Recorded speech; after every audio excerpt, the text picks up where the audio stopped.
Painting flowers is a balancing act. They're extremely detailed, and you can fall into the depths of their complexity. There should be areas of detail, and there should be areas of simplicity. These eventually lead to a balanced and interesting image.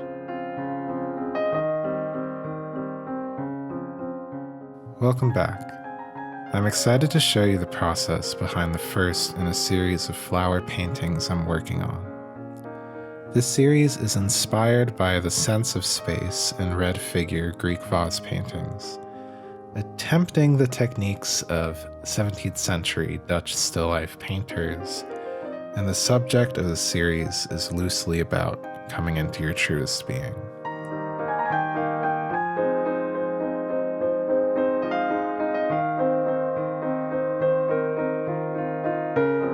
Flowers are a culmination of a life process that ends in flamboyant, organic perfection. And then the plant regenerates itself through this expression of fabulous flaunting and ephemeral beauty. The flower trumpets its beauty unapologetically. I'm always amazed by nature's fearlessness and whimsy, and I want to venerate that aspect of the natural world. Nature is not always logical or sensible. It is what it is, and it's doing its best to survive. And it's often gorgeous at the same time. So hit the like, hit the subscribe if you want, and let's watch this painting come to life.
The Greek root of the word clematis comes from clemma, which translates to climbing plant, vine, branch, or twig.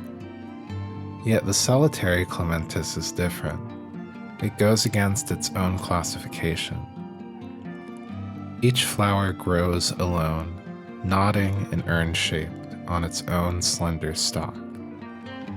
This species only grows a few feet tall and doesn't climb like others in the genus Clematis. The buds face upward as they develop, but then bow and twist toward the ground once they open. Afterward, each flower leaves behind a feathery, silvery green seed head, which sort of looks like ostrich feathers, but made out of the same stuff as dandelion fluff. Where it grows, some people call these seed heads old man's beard. It's native to shrubby areas, meadows, and streams from Central Europe to Russia and China. Its cultivation began a long time ago, dating back at least to the 1500s.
According to Victorian floriography, or Victorian flower language, the clematis flower signifies mental beauty.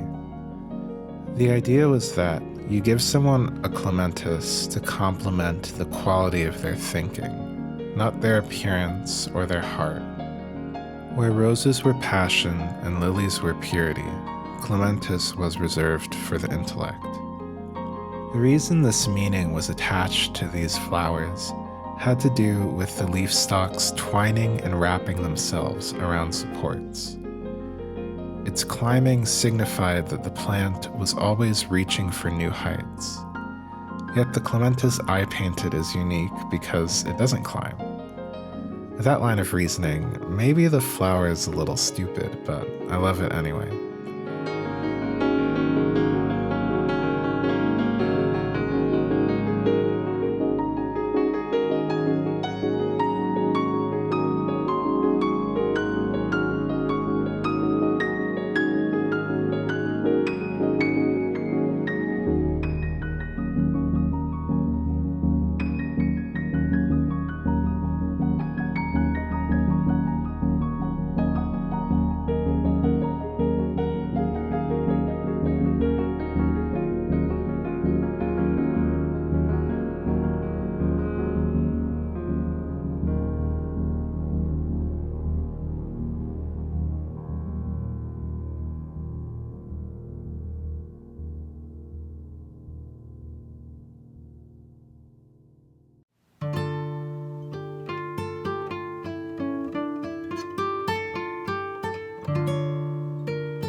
The clematis was nicknamed Queen of the Vines and was often given for luck in travel, a going-away gift for someone starting anew, which does line up with this painting as being the start of a body of new artwork for me.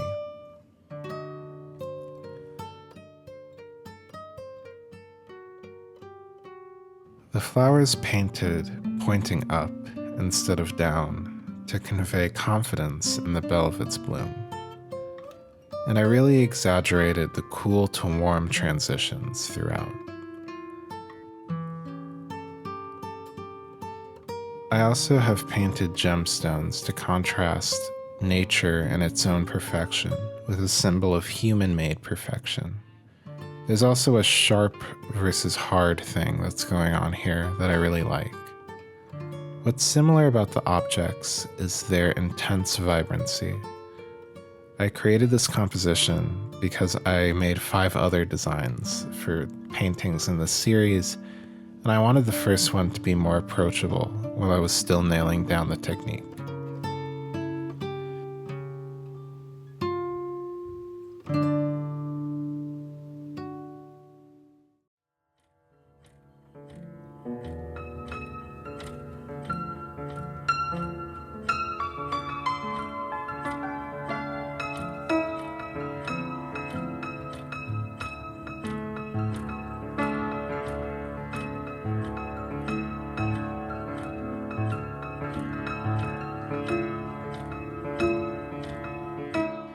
Even when I meticulously plan out a painting, I always think of everything I make as an experiment. I'm constantly striving for something out of art, and I'm not even really sure what that is, but I'll know it when I see it. And if I don't take chances and think of every piece as an experiment, I'll get too precious and too afraid to keep going.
You have to give yourself the permission to do things wrong throughout the art making process. Not every single stroke you make is going to be perfect, contrary to the kinds of videos you see on social media. Control and refinement can develop throughout the creation of a painting. The beginning stages can look really rough, but eventually, through observation and push and pull, the image begins to reveal itself.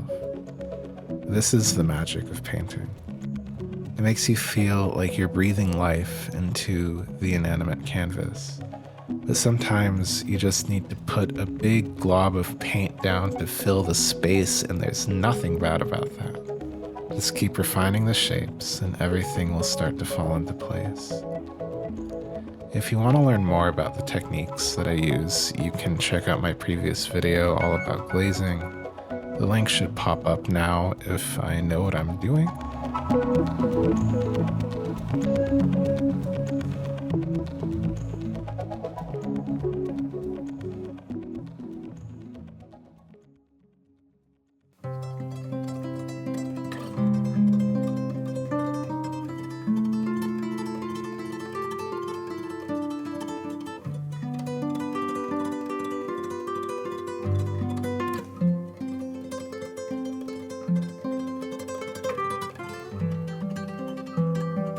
It's also really hard to know when to stop adding detail to a painting. I often think about it as, where do you want the viewer to look? Because usually there's some kind of focal point to the composition. And from that point, everything else can get more loose. But with this painting, since I was looking at those 17th century Dutch artists, I was very focused on the details, especially in the lighter areas, and I really wanted this painting to glow. I wanted you to feel the translucentness of the leaves and the fuzziness of the little hairs on the bloom and the light dancing off each gem. So for this painting, I've tried to use sharper edges in the light areas of the form and softer edges in the shadows as a general rule, but I didn't even follow that too tightly.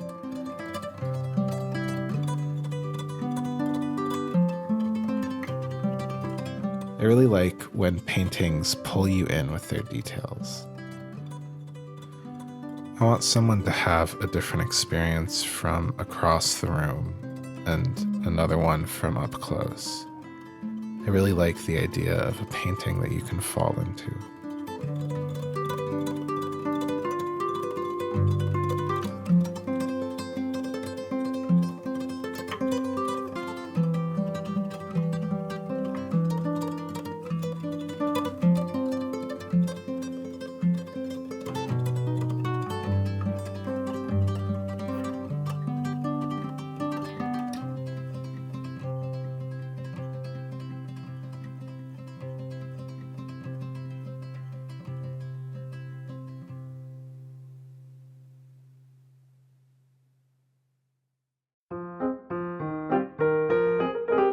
And that's the final image. I hope you've liked hanging out and watching the painting come to life. I have prints of this painting for sale on my website, linked in the description. And if you want to support me in the free way, you can hit the like, hit the sub, comment, watch some other videos, follow me on other places. Anything helps. Thanks for watching.